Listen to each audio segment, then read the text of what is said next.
Title: I inherited a locked box from my grandfather, a former KGB archivist. It explains what really happened at Dyatlov Pass. You know the story. Everyone knows the story. It's the Titanic of unsolved mysteries. 9 hikers in the Ural Mountains, 1959. They cut their tent open from the inside. They ran into the snow in their socks. Some had crushed skulls. Others had chest trauma comparable to a car crash, but with no external bruising. One was missing a tongue, another her eyes. Their clothes were radioactive. The theories range from the mundane to the absurd.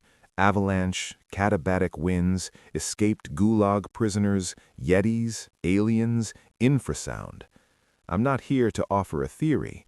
I'm here to offer a translation. My grandfather, Victor, died 3 weeks ago in Yekaterinburg. He was a hard man, cold. He spent 30 years in the KGB, mostly pushing papers in archives that didn't officially exist. He never spoke about his work, and he never spoke about the mountains, despite living in the shadow of the Urals his whole life. When we cleared out his apartment, I found a heavy, lead-lined document case under the floorboards of his pantry. It wasn't just hidden, it was entombed, sealed with wax and wire. Inside, there was no gold, no money, just a single manila folder stamped with Gosbezopasnost, Osoba Papka, State Security, Special File, and a small, battered notebook with water-damaged pages. The notebook belonged to Semyon Zolotarov. If you follow the case, you know Zolotarov. He was the outsider, much older than the college students, a war veteran. He had mysterious tattoos. He was the one found in the ravine, wearing someone else's coat, camera around his neck.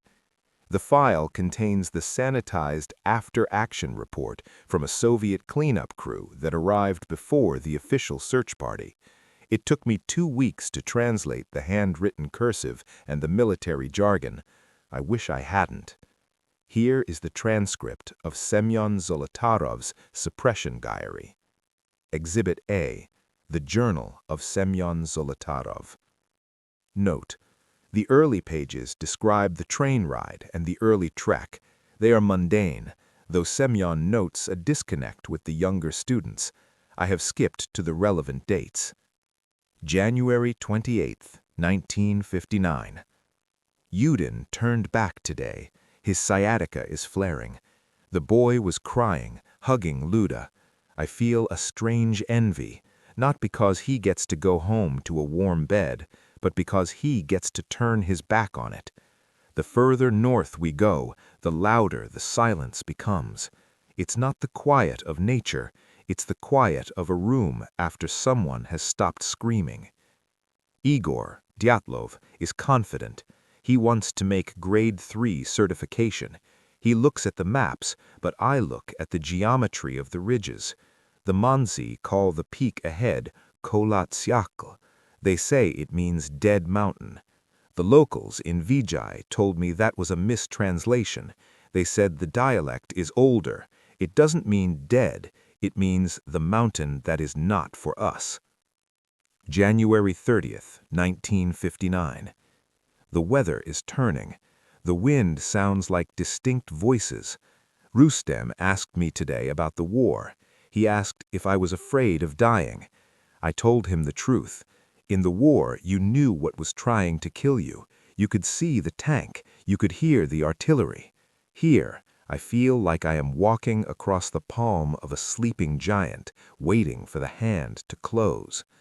I took photos today, just trees, snow. But looking through the viewfinder, the edges of the lens seem distorted, like heat haze, but it is minus 15 degrees. Dubinina mentioned she felt dizzy, a metallic taste in her mouth. I checked the Geiger counter in my pack, the one I wasn't supposed to bring, the one my contact gave me. It clicked once, sharply, then went dead. Not 0, dead. The needle snapped off. January 31st, 1959. We have reached the edge of the highland. The trees are thinning. They look twisted, like arthritic fingers clawing at the sky. Something is wrong with the snow. We found tracks today. Not animals, not Mansi hunters. They were geometric, perfect circles, 3 feet wide, depressed into the hard-packed crust. Inside the circles, the snow was melted, fused into glass. Igor says it's a weather phenomenon, lightning strikes, but there are no clouds. Thibaut de Brignol, and I shared a cigarette away from the group. He showed me his hands. The skin on the fingertips is peeling. "It burns, Sasha," he whispered. "The snow burns." Tonight we camp on the slope. Igor wants to practice a slope-side setup. It's a mistake. We are too exposed. I told him we should go down to the tree line. He laughed. He said the mountain is testing us. He is right, but it is not a test we can pass. February 1st, 1959, midday.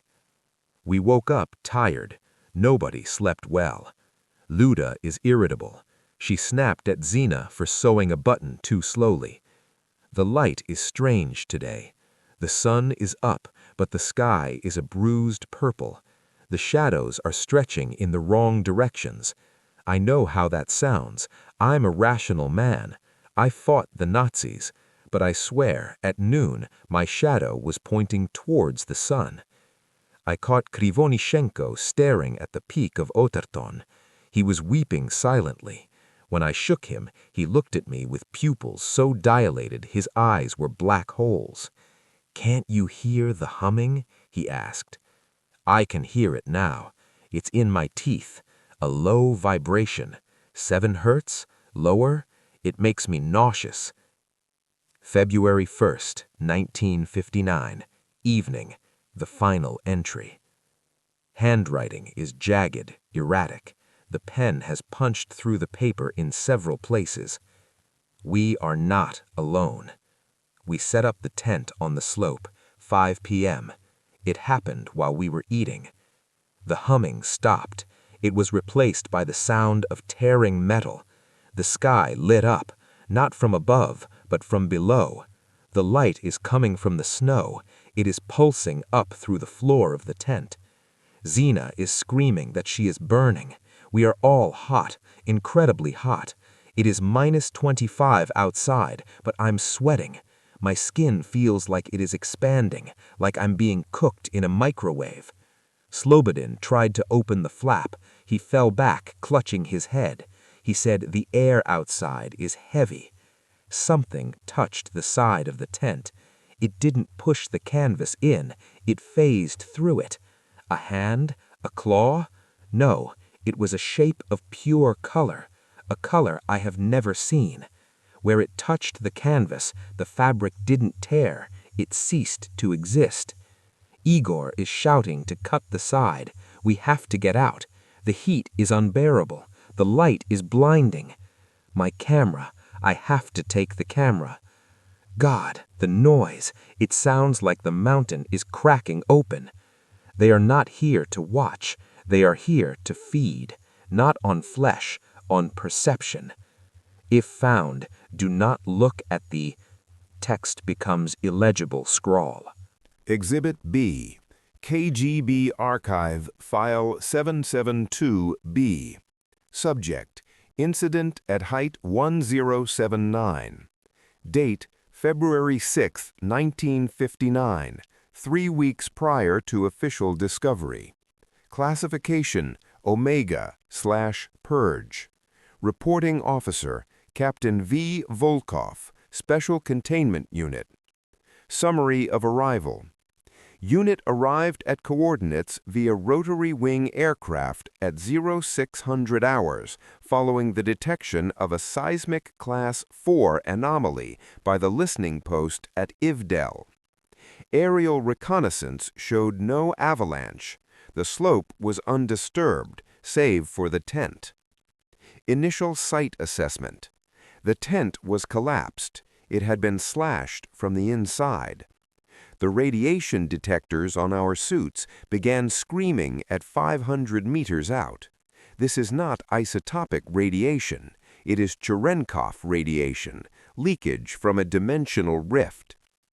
The bodies, Phase 1 recovery.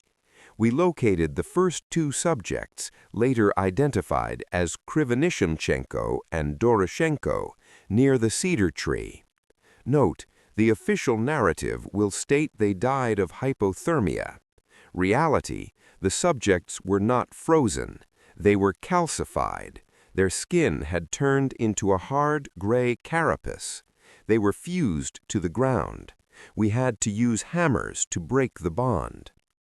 The fire they had built was not for warmth. They were burning their own clothes. They were trying to create carbon. They were trying to filter the air. Subject Krivonishenchenko had bitten off his own knuckles. The ravine, Phase 2 recovery. We found the second group deep in the ravine.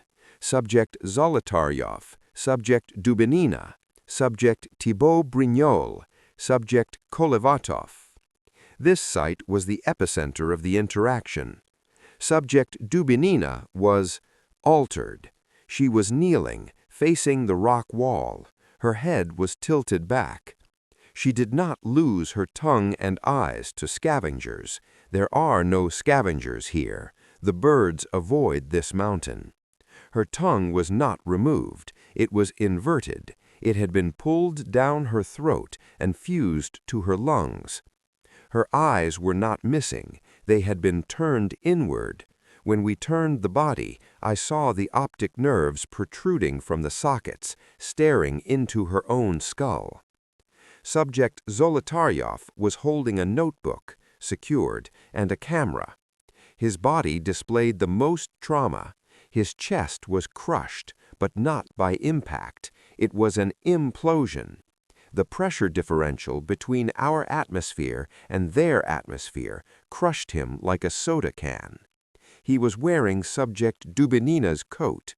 It was covered in a viscous purple fluid that evaporated when exposed to our flashlights. Continued from File 772B. The Entity. At 0800 hours, Private Raskov screamed. We looked up the slope. The anomaly was still active. It appeared as a sphere of shimmering, oily darkness, approximately 10 meters in diameter, hovering over the abandoned tent. It was vibrating. Private Raskov fell to his knees. He began to claw at his eyes, shouting that he could see the math. He screamed that the angles of the mountains were wrong, that the triangle of the peak had 4 sides. I ordered the unit to open fire. Kalashnikov rounds passed through the sphere without effect. The sphere pulsed. Private Raskov unspooled. I do not know how else to describe it. One moment he was a man. The next, he was a long red ribbon of biological matter stretching 200 meters up the slope, spiraling into the sphere. We retreated immediately. Containment protocol. Artillery strike authorized from Sevastopol base coordinates. We shelled the slope for 4 hours to destabilize the snowpack. The resulting cover story will be natural causes. The ribbon of Private Raskov was collected and incinerated. The bodies of the students were staged. We stripped the calcification from their skin using acid washes. This explains the discoloration noted by later coroners. We placed them in positions suggesting a desperate flight from freezing. Conclusions. The gate at height 1079 is not closed. It is merely dormant. The hikers triggered it. It appears the entity is attracted to observation. Zolotaryev's camera was the catalyst. By trying to capture the image of the distortion, he anchored it to our reality. The photos developed from the roll found around Zolotaryev's neck are too dangerous to be viewed by human eyes. Looking at them induces immediate cerebral hemorrhaging. They have been sealed in lead box 4. Recommendation: do not go there. Do not let anyone go there. If the tourists return, let the mountain take them. It is the price of keeping the door shut. My conclusion. I finished reading the file 3 hours ago. I sat in my apartment staring at the wall. I thought it was over. I thought this was just history. Then I looked at the photos attached to the Reddit post I was drafting. Not the photos from the file. I don't have those. Just the stock photos of the Dyatlov incident you see online. The ones of the tent. The ones of the rescue party. I zoomed in. In the background of the famous photo where the rescuers are digging out the tent, there's a figure on the ridge. It's blurry, just a smudge of pixels, but I've been staring at it for 20 minutes, and now the pixels are moving. My nose just started bleeding. I can hear a hum. It's low, like a diesel engine idling in the next room. My monitor is getting hot.